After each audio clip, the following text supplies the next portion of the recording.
ಯಾವ ಪಕ್ಷಕ್ಕೂ ಬಹುಮತ ಬರಲಿಲ್ಲ. ಪುಟ್ಟರಾಜಣ್ಣ ಈಗ ನೆನಪಿಸ್ಕೊಂಡ್ರಲ್ಲ, ಬೆಳಗಿನ ಜಾವ 3:30-4 ಗಂಟೆಯಲ್ಲಿ ಕರ್ಕೊಂಡೋದ್ರು ಪುಟ್ಟರಾಜಣ್ಣವ್ರು ನನ್ನ ದೇವೇಗೌಡರ ಹತ್ರಕ್ಕೆ. ಬೆಳಗಿನ ಜಾವ 4:30-5 ಗಂಟೆ ಇರಬೇಕು. ಇಲ್ಲ ನಾವು ಗೋವಾಗಿಂದ ಬಂದು ಎಲ್ಲಿಂದ ಬಂದೋಣ, ಬಂದು ಗೋವಾಗಿಂದಲೇ ಅದು ಸ್ಪೆಷಲ್ ಫ್ಲೈಟಲ್ಲೇ ಬಂದು, ಯಾಕೆಂದ್ರೆ ಅಲ್ಲಿ ಸ್ವಲ್ಪ ಸರ್ಕಾರ ಮಾಡ್ತೀವಿ ಅಂತ ಹೇಳಿ ನಮಗೆ ಸ್ವಲ್ಪ ಫ್ಲೈಟ್ ಟಿಕೆಟು ಕೊಡೋರು ಇದ್ದರು ಶ್ರೀಮಂತರುಗಳು. ಬಂದು ಅದರಲ್ಲೇ ಬಂದು ನಮ್ಗೆ ಕರ್ಕೊಂಬಂದ, ಇವನು ಕರ್ಕೊಂಬಂದ ಎಮ್ಮೆಗಳಿಗೆ ಗೊತ್ತಾಗೋದಕ್ಕೆ ಪುಟ್ಟರಾಜಣ್ಣ ದೇವೇಗೌಡರ ಮನೆಗೆ.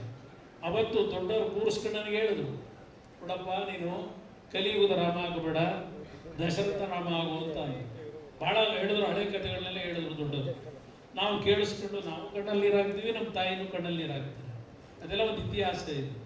ಅದಕ್ಕಿಂತ ಮುಂಚೆ 2004 ಫಲಿತಾಂಶ ಬಂದಾಗ ಸರ್ಕಾರ ರಚನೆ ಕಾಂಗ್ರೆಸ್ ಜೊತೆನೇ ಮಾಡೋದು. ಕಾಂಗ್ರೆಸ್ ಜೊತೆ ಸರ್ಕಾರ ಮಾಡಿ 6 ಜನ ನಮ್ಮ ಪಕ್ಷದ ಮಂತ್ರಿಗಳು, 6 ಜನ ಕಾಂಗ್ರೆಸ್ ಮಂತ್ರಿಗಳು. ನನಗೆ ಕನಿಷ್ಠ 6-7 ತಿಂಗಳು ಪಾಪ ಇವತ್ತೇನು ನಾವು ಹೊಟ್ಟೆಪಾಟವರು ಅಂತ ಹೇಳಿದ್ದಾರೆ, ಮಂತ್ರಿ ಮಾಡಲಿಲ್ಲ ಅಂತ 6 ತಿಂಗಳು ನನ್ನ ಬೆಳಗಿನ ಜಾವ 2 ಗಂಟೆ 3 ಗಂಟೆಗೆ ಮನೆಗೆ ಹೋಗ್ಬಿಡ್ಲಿಲ್ಲ. ಪ್ರತಿನಿತ್ಯ ಇವ್ರು ಗೋಳು ಕೇಳೋದೇ ಆಯ್ತು. ನಾನು ಇವ್ರಿಗೋಸ್ಕರವಾಗಿ ಅದು ಪಾಪ ಅದೆಲ್ಲ ಬೇಡ, ಅದೇ ಇವ್ರಿಗೋಸ್ಕರವಾಗಿ ಇವ್ರನ್ನ ಮಂತ್ರಿ ಮಾಡಲಿಕ್ಕೆ ಕೊನೆಗೆ ನಾನು ನಮ್ಮ ಶಾಸಕರ ಸಭೆ ಕರೆದೆ. 58 ಜನ ನಮ್ಮ ಪಕ್ಷದಿಂದ ಆಯ್ಕೆ ಆಗಿದ್ದರು. ಅದ್ರಲ್ಲಿ ನಮ್ಮ ಜಿ ಟಿ ದೇವೇಗೌಡರು ಸಹ ಇದ್ದರು, ಶಾಸಕರಾಗಿದ್ದರು. ಹುಣಸೂರಿನ ಗೆದ್ದಿದ್ರು. 58 ಶಾಸಕರಲ್ಲಿ 6 ಜನ ಮಂತ್ರಿಗಳಿದ್ದರು. ಸಿದ್ದರಾಮಯ್ಯನವರು ಉಪಮುಖ್ಯಮಂತ್ರಿಗಳು, ನಮ್ಮ ರೇವಣ್ಣ ಸಹೋದರ ಅವರು ಮಂತ್ರಿ ಆಗಿದ್ದರು. ಆ 58 ಜನ ಶಾಸಕರಲ್ಲಿ 6 ಜನ ಮಂತ್ರಿಗಳಿದ್ದರು, 52 ಜನ ಏನಿದ್ರು ಶಾಸಕರು. 50 ಜನ ಶಾಸಕರುಗಳು ನಾನು ಕರೆದಂಥ ಸಭೆಗೆ ಮೊದಲನೇ ಬಾರಿಗೆ ಬಂದರು. ಆ ಸಭೆಯಲ್ಲಿ ಚರ್ಚೆಗಳಾಯಿತು. ಒಂದು 2 ತಿಂಗಳು ಭಾಳ ದೊಡ್ಡ ಕಥೆ ಆಯಿತು, ಸಂಘರ್ಷ. ಅದೆಲ್ಲ ಮುಖಂಡ ಹೇಳಲಿಕ್ಕೆ ಹೋಗೋದಿಲ್ಲ. ಇವ್ರನ್ನ ಮಂತ್ರಿ ಮಾಡಲಿಕ್ಕೋಸ್ಕರವಾಗಿ 50 ಜನ ಶಾಸಕರನ್ನ ಒಂದು ಕಡೆ ಕಲೆ ಆಗಿದೆ. ಸೀನಿಯರ್ ಲೀಡರ್ಲಿದ್ದಾರೆ. ಅದಾಯಿತು. ಕೊನೆಗೆ ಮಂತ್ರಿಮಂಡಲ ರಚನೆ ಆಗೋದಕ್ಕೆ ತೀರ್ಮಾನಗಳಾದವು. ಇದೇ PGR ಸಿಂಗ್ ಅವ್ರ ಮನೆಯಲ್ಲಿ ರಾತ್ರಿ 12 ಗಂಟೆ ಇದೇ ಸಿದ್ದರಾಮಯ್ಯನವರು, ಇದೇ ದೇವೇಗೌಡರು, MP ಪ್ರಕಾಶು ಇವರೆಲ್ಲ ಕೂತಿದ್ದಾರೆ, ಯಾರನ್ನು ಮಂತ್ರಿ ಮಾಡಬೇಕು ಅಂತ. ಆ ಸಭೆಯಲ್ಲಿ ಅಂತಿಮವಾಗಿ ಮಂತ್ರಿ ಲಿಸ್ಟ್ ಯಾರನ್ನು ಕಳ್ಸಕ್ಕೆ ಹೊರಟ್ರು. ಇಲ್ಲಿ ಇನ್ನೊಬ್ಬರು ಪಾಪ ಭಾಳ ದೊಡ್ಡ ಮನುಷ್ಯರಿದ್ದಾರೆ, ನಮ್ಮ ರಮೇಶ್ ಕೊಂಡಿ ಸಿದ್ದೇಗೌಡ ಅಂತೇಳಿ, ಇವ್ರ ಕ್ಷೇತ್ರದಲ್ಲಿ. ಆ ತಾಯಿ ನಮ್ಮ ವಿಜಯಕ್ಕ ಏನಿದ್ರು, ವಿಜಯಕ್ಕನ್ನ ಮಂತ್ರಿ ಮಾಡಲಿಕ್ಕೆ ಅಂತೇಳಿ ಅವರ ಹೆಸರು ಸೆಲೆಕ್ಷನ್ ಆಗಿತ್ತು.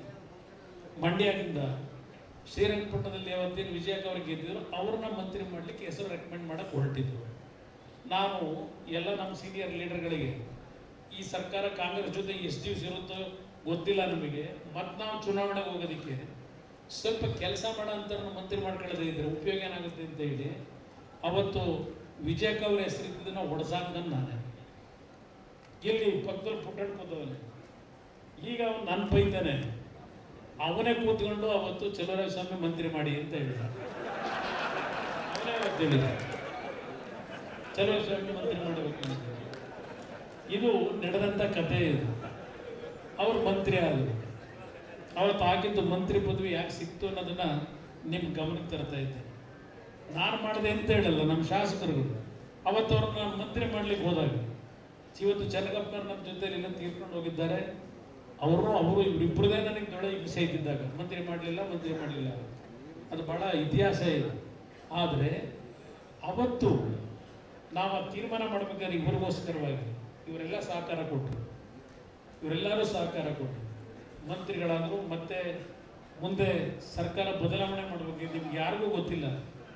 ಇವತ್ತು ನಾನು ಇವತ್ತೇನು ಬದುಕಿದ್ದೇನೆ ಇಲ್ಲಿ, ದೇವರು ಬದುಕಿಸಿದ್ರೆ ನನಗೆ, ನಾನು 4 ಜನ ಬಡವರಿಗೆ ಏನು ಸಹಾಯ ಮಾಡಿದ್ದೀನಿ. ಆ ಬಡತನದ ಬಂದಂಥ ಹಲವಾರು ಕುಟುಂಬದ ತಾಯಂದ್ರ ಒಂದು ಅಂದ್ಮೇಲೆ ತಲೆ ಮೇಲಿಟ್ಟರೆ ಆಶೀರ್ವಾದದಿಂದ ಇನ್ನೂ ಬದುಕಿದ್ದೇನೆ ಇನ್ನೊಂದು. ಅವತ್ತು ಇವರು ಮಂತ್ರಿ ಆಗಿದ್ದು ಒಂದು ಭಾಗ ಇತ್ಕೊಳ್ಳಿ, ನಾನು ಮಾಡಿದೆ ಅಂತ ಹೇಳೋದಿಲ್ಲ. ಇಲ್ಲಿ ಯಾವ ರೀತಿ ಶುರುವಾಯಿತು ಅನ್ನೋದಕ್ಕೆ ನಿಮ್ಗೆ ಹೇಳ್ತಾ ಇದ್ದೇನೆ.